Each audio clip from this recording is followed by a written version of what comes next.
Ова е приказна што заслужува да биде слушната. На денот на ретките болести ја осветлуваме борбата што малкумина ја разбираат.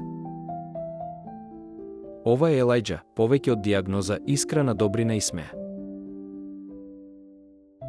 Тој се соочи со една од најретките и најагресивни форми на рак на крвта. Иако имаше само 10 години, носеше сила што поместува планини. Третманите беа напорни и болничките денови долги. Но Елајџа никогаш не ја изгуби својата светлина. Од неговата борба се роди мисија, љубов, надеж и солидарност.